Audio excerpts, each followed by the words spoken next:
All right. Welcome, everybody. I love seeing where everyone's coming in from all over the world. We're so excited for today's webinar, which is the future of AI. And before we get started, I would love just to remind everybody that all attendees are going to be automatically muted. We will have designated time to address questions toward the end of the webinar. You can submit questions at any time using the Q&A widget, and the moderators and the panelists will have access to the questions, and we're going to try to save as much time as possible so we can address as many of those questions at the end of our webinar today. To enable closed captioning, you're going to click the CC button at the top of your webinar window. And finally, this webinar will be recorded, and we will follow up with the recording and send it out via email. Thank you. All right, well, let's get started. We have two great guests today, and a little hint about our guests was in the music of B.B. King. Before I introduce them, I just want to start by setting some brief context of all the aspects of teaching and learning and working that have been disrupted since generative AI was introduced to us about 18 months ago. Perhaps the most obvious disruption has been with writing. And when you have tools like ChatGPT that can write for you, it's obvious that the act of writing should be subject to change. But how? Well, we're going to evaluate that today. And considering we have a growing suite of tools that can write for us, what is this value of change? How will writing be taught going forward? And what skills are going to be most relevant to students to be informed, productive, and creative members of both society and as employees in a world which is going to be so heavily focused on written communication? And what do those necessary skills mean for writing instructions in K-12 and higher ed? So lots to discuss today. Before we get going, a reminder that Grammarly has been in this space for 15 years as a trusted companion to writing, and we're really excited to share our viewpoint about how these tools shouldn't actually replace the general understanding and competencies around writing, but how we can continue to evolve more empathetic, creative content managers, if you will, of our students and employees. All right, well, let's get going. We always start these webinars with a poll, so please humor us as we launch our first poll. We want to hear from you. We want to know, what is your role within your organization? And then we want to know a little pulse check. How are you feeling right now about the future of writing in education? I'll go ahead and fill that out. And while we wait for your responses to come in, I am so excited to introduce our guests. Before I do so, I am Jenny Maxwell. I am the head of education at Grammarly. And this is the first time that I'm going to be joined by not one, but two distinguished panelists. And they both hail from the University of Mississippi. First up is Stephen Moore. Stephen is the chair and assistant professor of writing and rhetoric at the University of Mississippi. In his many hats, Stephen co-chairs the AI Writing Working Group at which plans and pilots new pedagogies. And a published author, he brings a lot of personal and professional expertise to this topic. So Stephen, we are so excited to welcome you. Alongside Stephen is Mark Watkins. Mark is an academic innovation fellow and lecturer of writing and rhetoric at the University of Mississippi. He serves as the director of AI, as the director of the AI Institute for Teachers of Writing at and co-chairs the AI working group within Writing and Rhetoric Department. He's written and researched extensively about AI in education. So welcome, Mark. Welcome, Stephen. Together, they are helping to implement responsible AI across the writing and rhetoric departments, and their efforts at were featured in a lengthy Washington Post story, which got our attention. And then we'll link that into the chat for those of you that didn't see it. So happy to have you, gentlemen. Hi, how are you guys today? Hi, Jenny. Happy to be here. Hi, Jenny. So great to see you. Nice to see you both. So I'd love us to just start. We have a lot of great questions that were submitted before today's webinar. So there's a massive amount of interest from the audience. I just want to start very broadly, just to set the entry point for this conversation in your opinions. So this is the big question here. What value do you see as for writing in this current era? And Mark, let's start with you first. Well, I think writing is going to be a very powerful tool going forward with generative AI and also without it. We teach writing as a process and as part of our daily practice and our routines. And that's not something that's going to just change with the next new tool or technology that comes out. What came to my attention just yesterday is the co-president of OpenAI, Greg Brockman. He tweeted a wonderful tweet about writing itself too. And he said that it's fun to be writing something in a rapid cycle of feeling confused, feeling confused on a new problem, then figuring out that one too, and often finding new insights to earlier problems. So when the co-president of the largest generative AI company talks about the value of writing too for its own process too, I think we can say very safely that text generation will be a powerful tool to help us augment it, but it's not going to fully replace writing as a process or a practice in what we do for our day-to-day lives. We talk about writing in terms of just reflecting our own practice and what that means to us too. So I think it's going to be and remain a truly powerful part of our lives going forward. And this new technology will find a place for it as we develop it. I love that. Stephen, your thoughts here? Well, I love that example. Greg Brockman's brilliant, and he didn't become brilliant by letting generative AI read and write for him. And you know, he's testifying to the truth that writing is still the ultimate learning tool. And so that fundamental reality for us as humans just has not changed. The technology is astonishing and will be very useful. But writing as a learning tool is just as important as ever, and perhaps writing is more valuable than ever. The expository writing skills that we've been teaching in composition and rhetoric and in the humanities for decades are suddenly enjoying a new moment of importance. And good prompt engineering is really just good writing. Good writing is good prompt engineering. So if we want to get the most out of LLMs, clarity, conciseness, specificity, these things that we've been encouraging students to do forever are the path to interacting successfully with the large language models. So in my opinion, things are changing rapidly, but some things are staying the same. Writing remains the ultimate tool for learning, and it's just as important and profound as ever. Totally. And what's interesting is all of us as sort of seasoned adults have had the benefit of being able to, if we found delight with these generative AI writing tools and we're interested and excited about trying them out, that's predicated on years of foundational writing experiences and being taught, you know, how to think critically about the process of writing. So we can't assume that anyone going forward who doesn't have a foundation in writing will be able to use the tools as effectively as they are intentioned. So I love that. Let's zoom in.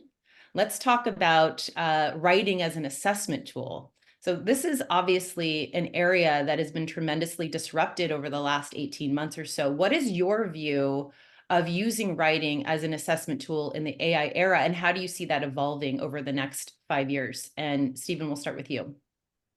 Yeah, I think writing as an assessment tool has been compromised by the development of these new technologies. And all of us in teaching are going to have to grapple with the new reality and reconsider much of what we do in the classroom and especially how we assess student learning. And this is going to be a little bit of a pain. The work's already underway, but it will also be very healthy. Anytime we think in new ways about our teaching, we get better as teachers, and our students benefit. So obviously, certain assessments are already outdated. I'm thinking of those one-off writing assessments that are really designed to measure recall or memorization. And we're going to need to rethink those across our disciplines, and that's too bad, because students do get a lot out of those writing assignments. You know, they're reflecting and learning and reifying knowledge in ways that they don't when they're responding to a multiple choice test, let's say. But that's exactly why we should not abandon writing entirely to the machines, and it shows why writing remains the best tool for processing, reflecting, turning impersonal facts into personal meaning.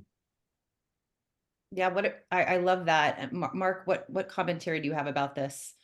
Yeah, I think what Stephen's saying is very accurate too. The future of those one-off exams, what we would call in writing across curriculum terms of writing to report learning or writing to report knowledge, are probably not going to survive long term. And in point of fact, a lot of faculty were rethinking those types of assessments long before generative AI came out. We were moving towards much more called authentic assessments too, to talk about with their students with uh, ways that they can actually apply their real world learning and those skills about writing and other things too, in different ways that don't just ask them to talk about writing about what they learned in a course. The other side of the coin is writing to learn, which is what we were talking about earlier too, in writing to talk about your own personal reflection when you are learning something too, putting that in context with your life and what you value is going to survive this. And it's also going to show some, I think, greater value as we continue going forward. As an instructor who teaches both in person, in face-to-face, and online and hybrid courses too, there are a variety of tools that we use currently that show this. Grammarly is one that my students use, but I use a lot of tools like Perusal and Hypothesis for online annotation. I've used Microsoft's Flip for asynchronous videos that don't involve necessarily using text, but actually seeing your own students' voices. So there's lots of different tools and techniques you can use to show your students different skills that are go beyond just writing. So I would not abandon writing as a process with this too, but it is definitely something to start rethinking about our assessments as we go forward.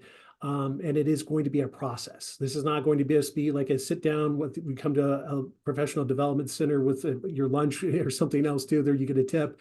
It's going to have to be something that we think about and re-envision as we go forward. I want to double click on what you just mentioned around writing being a reflection tool. Can you elaborate on what you mean by that?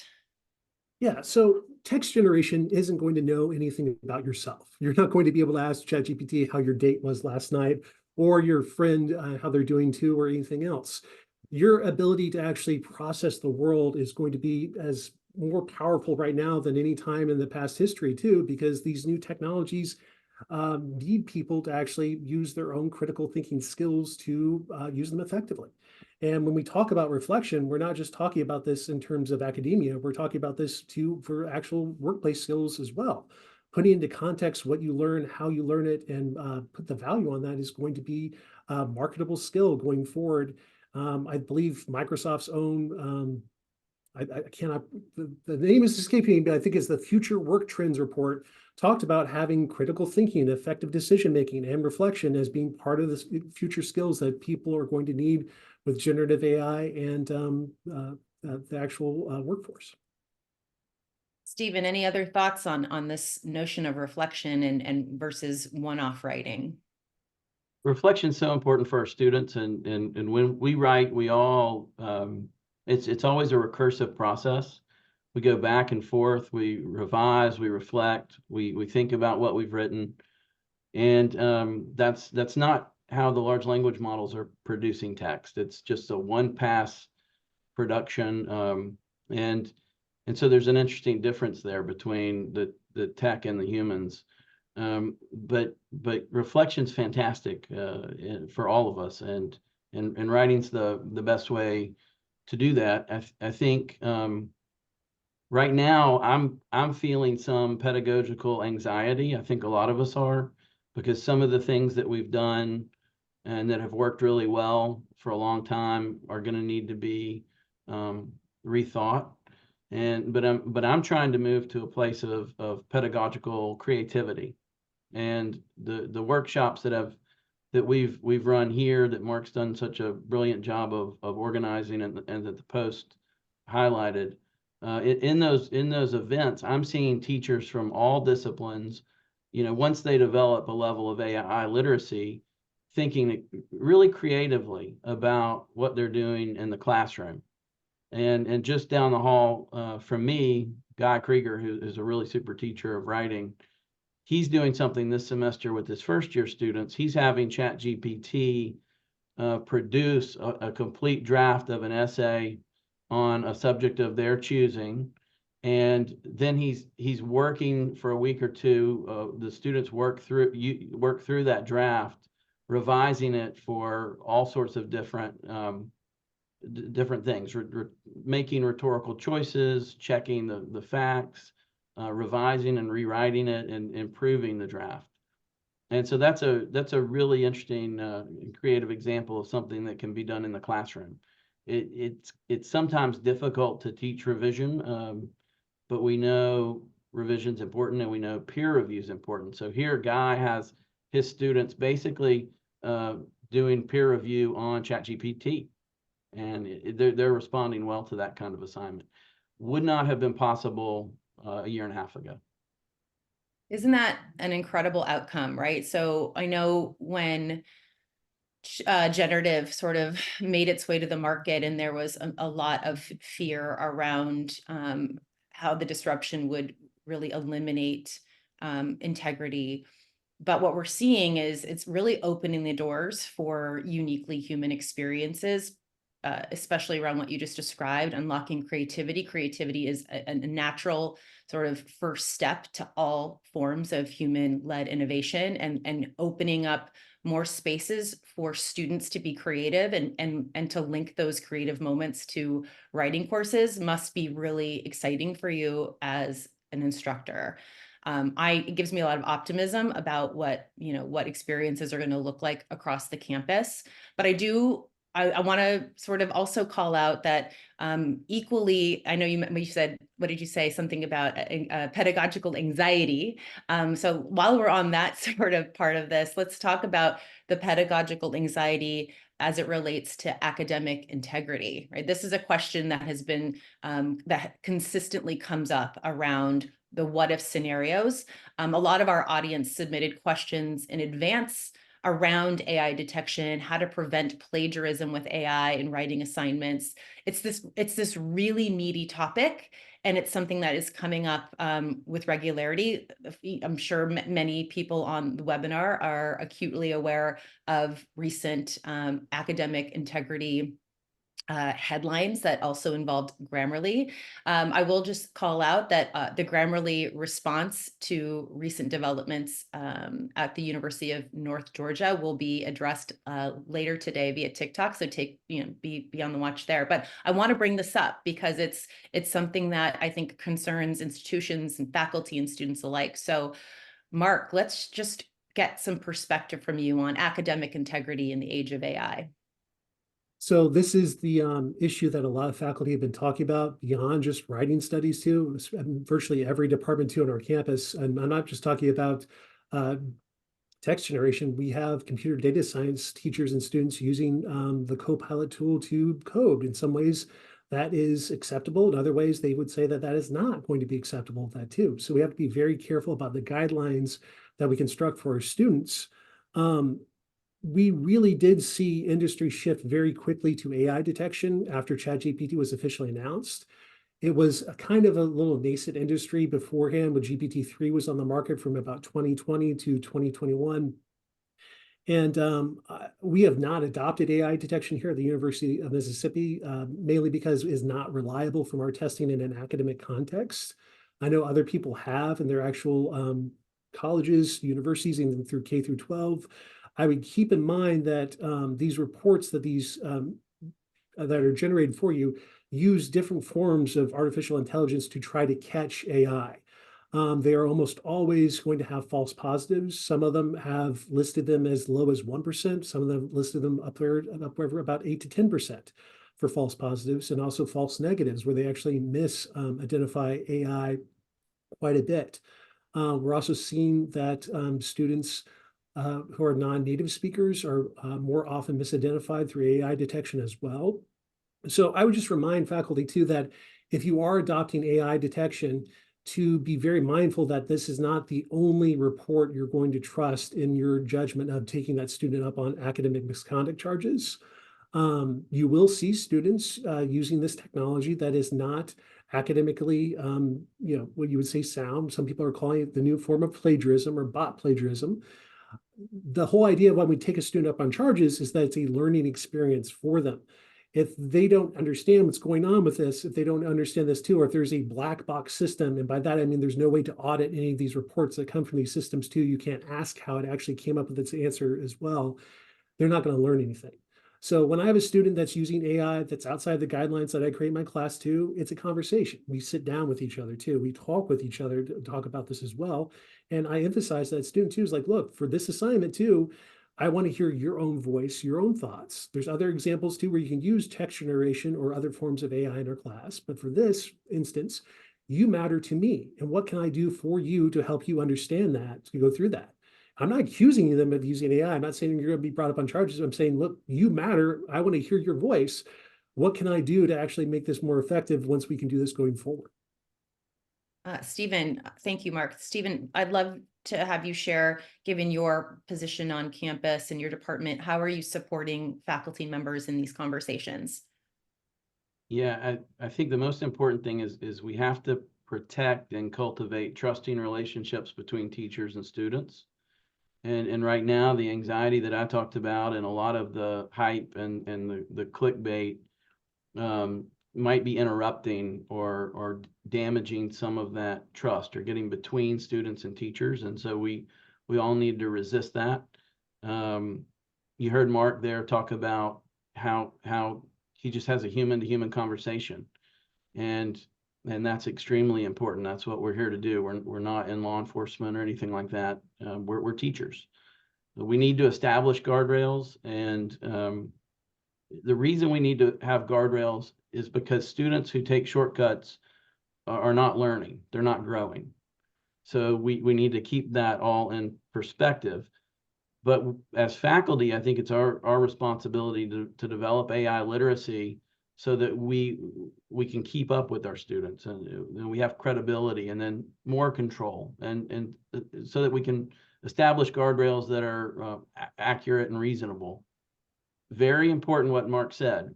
Right now, AI detectors are not reliable, and we do not want to do any harm to our students.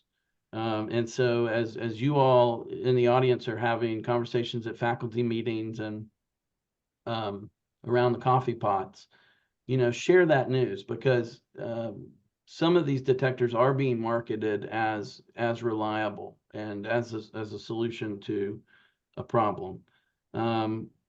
Also, I'm concerned about the clickbait that our students are seeing on Snap and Instagram and some other social media platforms, because some folks are rushing into the marketplace, selling rather aggressively the concept of dishonesty, and so we need to know that that's happening, stay current, and we need to counter those messages in really personal ways with our students, and talk openly and transparently with them about how those ads that they're seeing are wrong and misleading.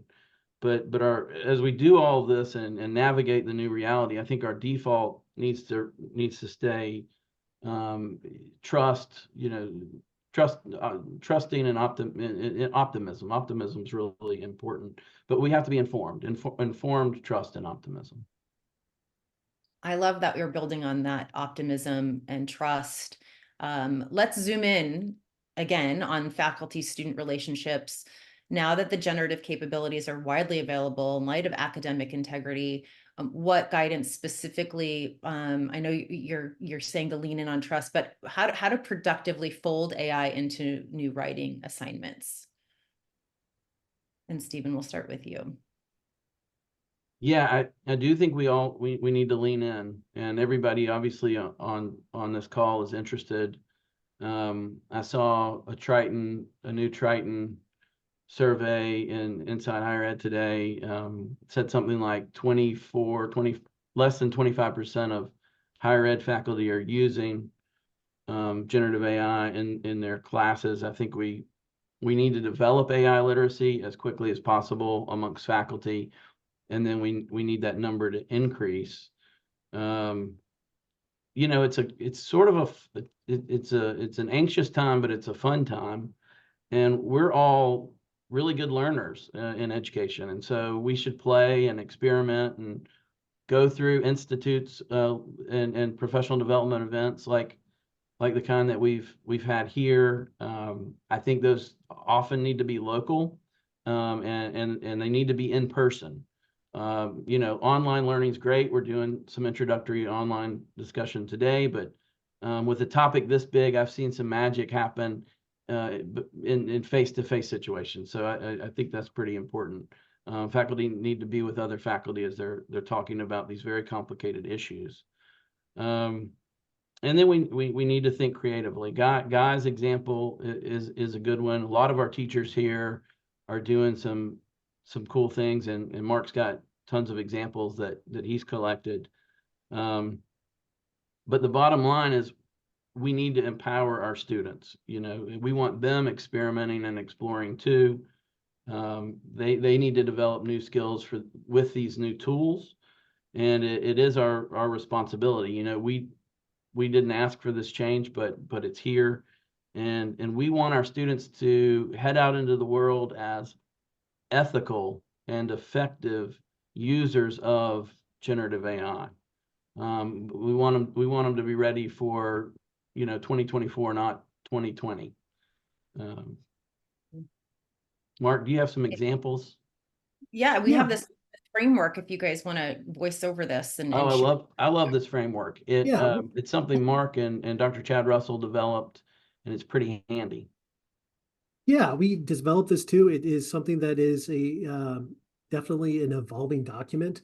I will say that the one challenge we're seeing too with training faculty in AI literacy is that the field is not settled. There are new developments almost every week, every month from generative AI. Just a few weeks ago, we had OpenAI announcing Sora, their text-to-video model 2. We had Google announcing Gemini. So really finding some stability to use with students is going to be very important too, and also just keeping faculty up to date. We did develop this framework when we were piloting these tools about 4 months before ChatGPT was publicly released. We started in August of 2022, and we really wanted to just give our students some guidelines about what this technology was doing. This was back in the good old days of GPT-3, before even ChatGPT came out. So we didn't even really know what text generation would do to student writing because there was nothing out there. And we had this idea when I sat down with Dr. Chad Russell, who sits on our academic AI task force here within the department. And we came up just with some guidelines to show our students too. And again, these are evolving. They're not perfect by any means, but it does give your students an idea of what is acceptable, what's not. We can also point to the joint 4C MLA task force on AI and writing that are coming out with some guidelines of themselves. The biggest thing we want is that students who use AI should be open about it. We want them to attribute what comes from AI, and we want to show what is acceptable with AI assistance versus what's not acceptable with just text generation. So we think it's fine to explore and brainstorm with different ideas. You can get different counter arguments to your own idea too. We don't want that to be completely offloaded. We want you to be able to balance that with your own counter arguments you come up with though too, and call upon AI if you need assistance to see what other opinions might be from your own SIDS. We also want you to be able to easily attribute what was made through the AI system, whether it's a chat-based system like ChatGPT. There's lots of other interfaces out there too. Many of them do not have that feature built into it too. So finding an interface that has that can be very helpful. But we also want to make it very clear that we don't want people to uncritically adopt AI-generated content in any way, shape, or form, or doing that as a practice. We don't want them to fully offload the process of their learning or writing. And we want to make sure that this is basically all understood to our class and our students. I talk about this with my students every semester too. This isn't just something I put in the syllabus. This is something we bring up and we discuss. And we also get into the habit of co-creating different types of policy. I think it's very important to ask your students, what sort of parameters do you want me to use with AI? Do you want me to use AI when I'm leaving you feedback for your work? What is going to be okay with you? They will perk up and talk with you in that situation once they realize that faculty also have access to these tools. And they will want to have a say in how they are both graded and evaluated using AI or not using AI. So I would absolutely involve your students in this conversation too, and realize that this is going to be a situation that is going to continue to change. This is the third or fourth draft I've had of this document that since we started doing this in August of 2022. It is not going to be the end of it. Yeah, well, we love this framework, and it's I'm really proud that how Grammarly thinks about this framework aligns very nicely with our product features, things like feedback prompts, coaching students to consider counter arguments and help brainstorm for better content. Also, one of the things we launched last fall was one-click generative AI citations from both Grammarly's generative AI or ChatGPT. Again, this whole notion of use it, but be responsible with it, and make sure you are honest in your, assessment and your, calling it out when you've used it. So I love that your framework and how you guys are thinking about that aligns with us. It means that we're on the right path. So just to get more specific for our audience, I would love to talk a little bit more about what you guys see as being the communication that is going to be best performed continually by human beings well into the future, versus what type of content you think is going to be best outsourced to AI technology. And Mark, let's start with you. Well, I think that's been on my mind quite a bit lately too, because we're not just seeing this in terms of text generation anymore too. Some of the newest features that are coming out from multimodal AI are kind of even shocking to me. You can make music, you can make video now with Sora, which I just mentioned. There's even an app called HeyGen where you can record a 2-minute version of yourself, and the AI will capture your mannerisms, your voice, your image too. And that's something that I don't think we're really prepared for. Text generation we can handle. It's going to be annoying or something else, but those types of new systems are out there too. I think we would be very careful what we actually offload to generative systems too, and what this means for our labor and what this means to expose this. I'm all for using generative tools that exist now in an assistive mode, okay? When we talk about assistance, we mean that this is not going to replace a key core factor of your learning. Some of the tools and some of the different use cases we looked at with generative AI at first was very much so along that path. One of the tools I tested too was a reading assistant. And now Adobe's going to come out with one that's going to be native to their actual system too, where it will automatically summarize things for you. Well, that could really help students with disabilities. It could help students who are non-native speakers that actually can do this as well. But it could also de-skill close reading skills. So that's where we have to take a pedagogical pause and basically say, look, guys, when I'm talking about reading something and actually doing this or writing it, it has meaning for you beyond just the actual sort of assignment that we're doing right now in our class. It's about your learning and what that means to you going forward too. And the skill has the value. We don't want to go ahead and just completely offload that to an AI. The challenge with that is just being aware of what all the new tools are and how students are being marketed in this too, so you can very quickly demystify this for them. There are some new versions of GPT Vision that are coming out now too. Some people are paying for apps that will allow them to take pictures of their assignments and answer math questions. Well, these language models are terrible at answering math questions. So you probably don't want to be adopting that as part of your practice for your homework. But students don't actually understand that. They don't know that. And oftentimes the faculty don't even know that these tools exist, so they can't really hop in and do that. That's why more than anything else, we've been pushing this idea of training faculty in AI literacy and doing this as a continual sustainable process that's going to last probably years going forward too, so that we're all completely up to date about what the tools are capable of, and we can all make decisions that are informed about what we want to adopt with these tools and what we don't want to adopt. And so we can actually advocate for that for our students. I will guarantee you, your students want to know what your take on generative AI is. They want to know, can I use this? Is this something that's going to be helpful for me in this class? Do you think I'm going to need to know these skills going forward when I have a job? They're going to want to know that from their teacher. They're not going to want to know that from TikTok or from Twitter or from Snap or whatever else they go to. So that is a powerful position to have right now. And that is not going to last forever Yeah. because they will eventually do that. It's such an important point. Novelty works really well in the classroom, and for a year or two, we have the novelty of these tools, and students perk up, just as Mark said. Also, last fall, or the fall before, I'm losing track of time, but one thing we noticed that was contrary to the hype and some of the news stories, we found a lot of students were reluctant to surrender their authorial voices to generative AI tools. And that's, I think, just a human hesitancy that is a nuance that we need to think about and explore.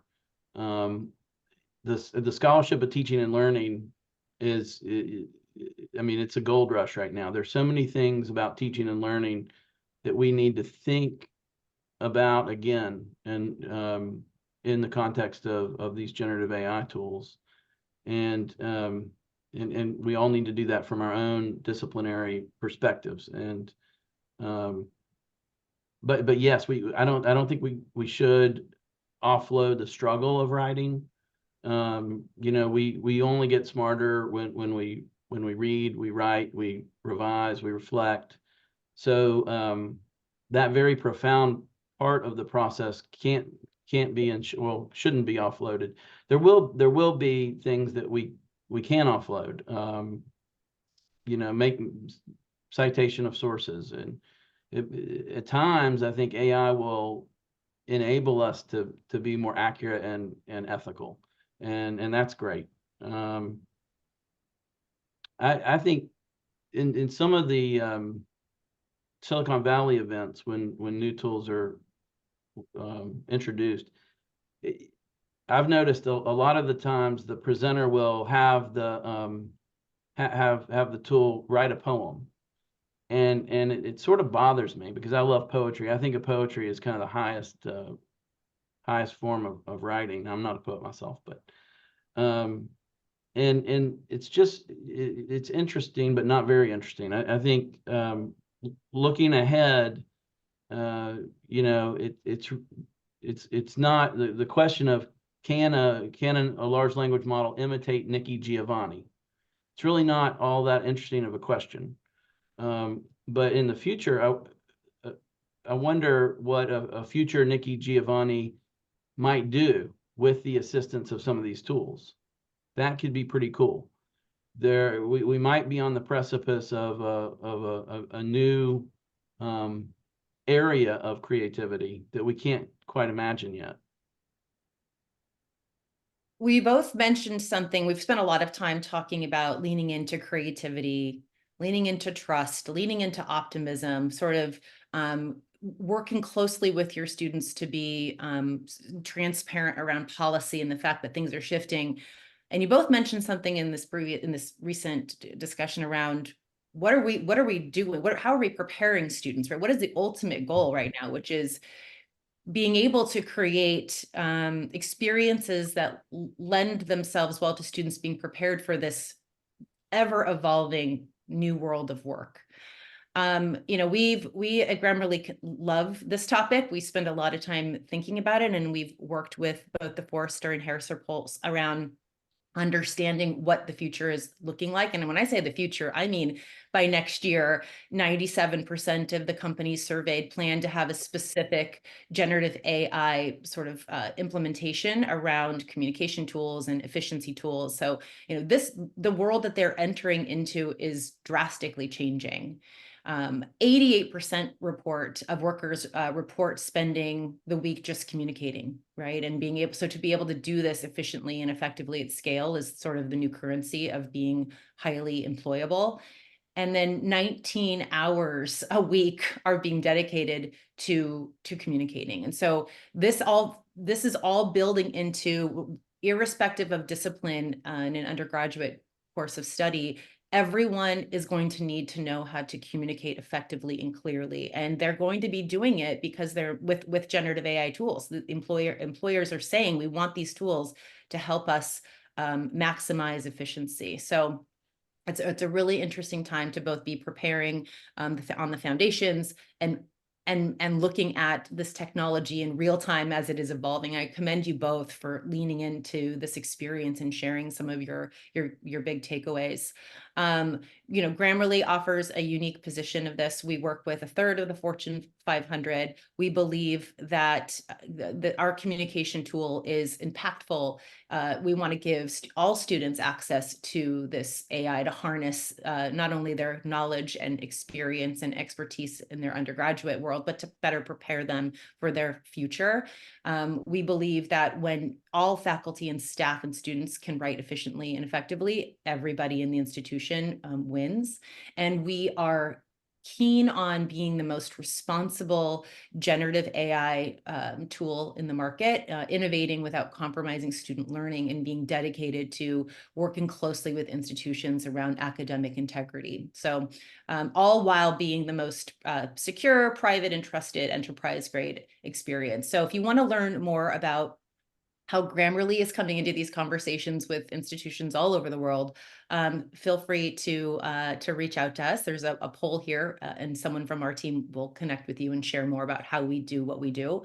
But I want to leave the last few minutes here for some Q&A. We have tons of questions submitted. I'm going to introduce my colleague, Cliff, to come and sort of take us through some of the higher themed questions that were submitted throughout the webinar today and prior to today's event. Yeah. Hi, everybody. Steve and Mark, thank you. And folks who are wondering, I know we were going to 12:45. We can stay on for a few minutes if you're willing to hang with us. So a lot of questions around how writing with AI can actually help students who have disabilities. Christine asked, for students who have a learning disability in writing itself, how do you think AI can help them produce their own ideas without having to worry about generating the written piece on their own? And I think you both touched on some experiments that your peers were running around that may be helpful there, but curious to get your thoughts. Yeah, I think there is great potential for this to actually help students, especially those who have disabilities.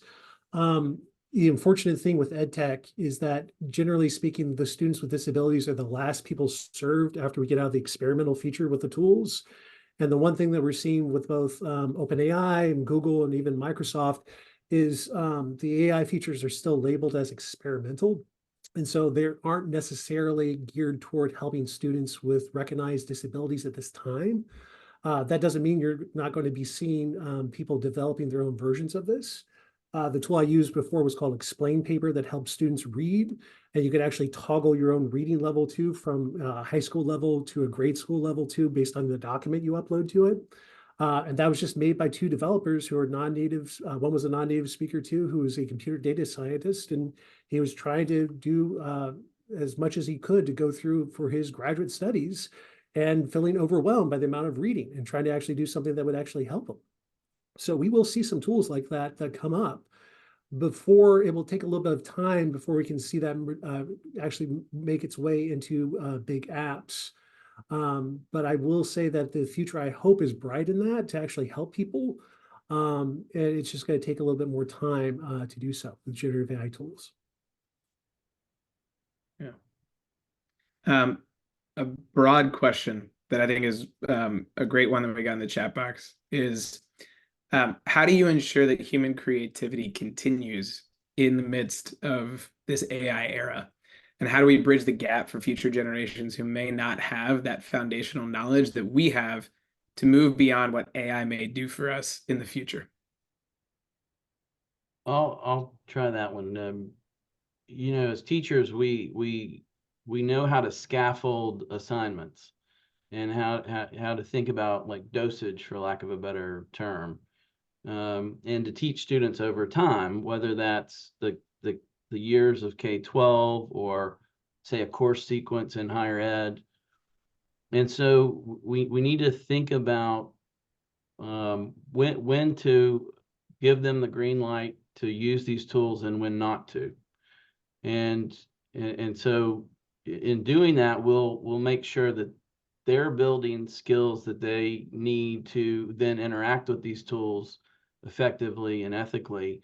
And we'll also give them time and space to be creative, just alone, with in their own minds. And that's a really important part of being human.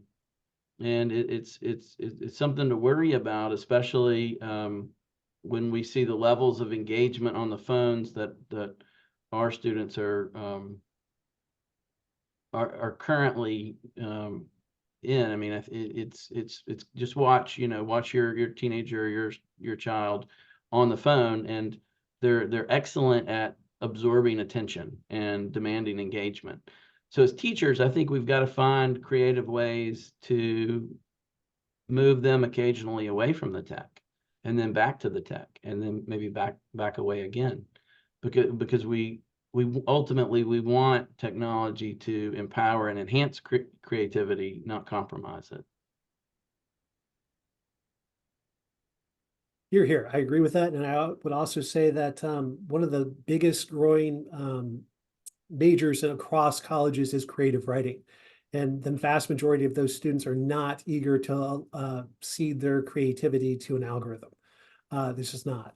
We will see these tools being used by creative writers, specifically probably for research. If you're writing on a TV show, or if you're George R.R. Martin and you have 1 million characters, I don't even think he's finished his series yet, even though the TV show is over with. But there are some features you can use to actually search through massive amounts of text and actually begin to think about different plots. But that's, again, like a brainstorming thing too.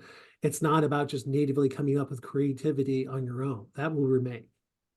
We've had some of these discussions here, and one thing I'm wondering about is audience. We talk a lot about audience when we're teaching writing, and I don't know. I'm not sure. Yeah, like ChatGPT is churning out billions and billions of words. I think Sam Altman had a tweet about that the other day. But what about the audience? Are we as humans going to be eager to read text that we know has been generated purely by AI, or will human authorship still matter to us? I think human authorship really matters to me, but that's to be determined. Yeah, I think there was actually a question in the chat around like music implications with AI too. And I think that's a similar thread that you're touching on, Stephen. A related topic, particularly for this conversation, is a question that we got in the chat around what are some things in writing pedagogy that have been problematic for a long time, so not traditionally done particularly well, that can now be tackled with AI shaking up the field? Well, multimodality's still, it's a great thing to do, to have your students take writing and move it to video, or take writing and move it to audio, and using photography and those kind of mixtures. We pursue those here. It's a way to force reflection and to really extend learning. But there are always like technological challenges to that. And I think these tools are really going to help facilitate multimodality. What do you think, Mark? I think they will too. I think it's a big question of talking about actually embracing certain aspects of the tools to enhance creativity in different ways for different audiences and different purposes. When I first started teaching here over a decade ago, a multimodal project and a writing course was a PowerPoint presentation. I think we're so far beyond this now, what you can do with the technology that we have with non-AI systems, and now with these new generative tools too, that the limit is with your own creativity. And asking students to embrace that creativity and sort of explore these different types of tools and use cases is going to be an important part of building their own literacy. The one thing that we've noticed repeatedly with students and with faculty too is that most of them use the free version of ChatGPT or a free version of another tool. They don't really go beyond that version of it too to see about the capabilities of it. And that is going to be something that we're going to have to consider going forward in education and also in workforce too, to see about if we need to be providing different stakeholders access the most up-to-date tools, and if there is a difference to the quality of what those produce versus the free versions of this. Eventually, I'm guessing GPT-4, which is now OpenAI's top-of-the-line Model 2, will be the free version once GPT-5 or 7 is on the market, if that remains the same. But for right now, we are in this sort of weird space where we're seeing a lot of people play around with some free versions of the tools, but seeing a lot of very different capabilities behind paywalls. And that brings up to mind equity and access and a lot of other questions. Yeah. Jenny, I know you have thoughts on that too, but just as we close out, I want to end on a question we got related to Grammarly for Education specifically. And that is, in what ways does Grammarly for Education aim to foster human AI collaboration in the realm of academic writing? AI collaboration in the realm of, sorry, you cut out. Human AI collaboration in the realm of academic writing. Oh, well, one thing that I think is really exciting, and we're continuing to double down our efforts, is all of our mix of AI is both artificial intelligence, machine learning, and then we have actual human beings, data scientist teams with multiple PhDs who work with us to make sure all of our recommendations are, don't have implicit bias, and really we have another set of quite literal eyes and ears on the recommendations that we push out for students. And the other thing too, I want to make sure is clear is, generative AI, we're still in this sort of gray area where we've got some institutions jumping all in, excited. Let's go, figure out how we want to revamp our pedagogy and our assignments. Other schools are a little more trepidatious, and then there's many that are kind of in the middle. And with our generative tools, you are able to toggle them on and off based off of which users and groups you want to give access to the tool. If there are certain courses you want students to be able to show proficiency in before they have access to the generative engine, maybe that's something to consider. You have that flexibility with Grammarly. So we're constantly thinking about ways to keep some actual human controls on this in a way that aligns nicely with the goals of each individual institution. So yeah, I think we can cap it there if you want to close this out, Jenny. And Mark, thanks so much. There's, particularly in Q&A, like I think there's wonderful questions from folks, so appreciate the engagement, everybody. We will do our best to follow up with questions if we didn't get to your question. Also, take a look in your inbox. In a couple weeks, we're sending a Future of Writing ebook to everyone who's registered for this event, so keep an eye out for that. We will continue to have conversations around the ever-evolving topic that is the future of writing in the generative AI era. And if you want to learn more, you can go to grammarly.com/edu to hear more about what the education side of Grammarly has to say about all of this. So thank you so much. Thanks again to Mark and Stephen, and thank you all for joining today. Take care.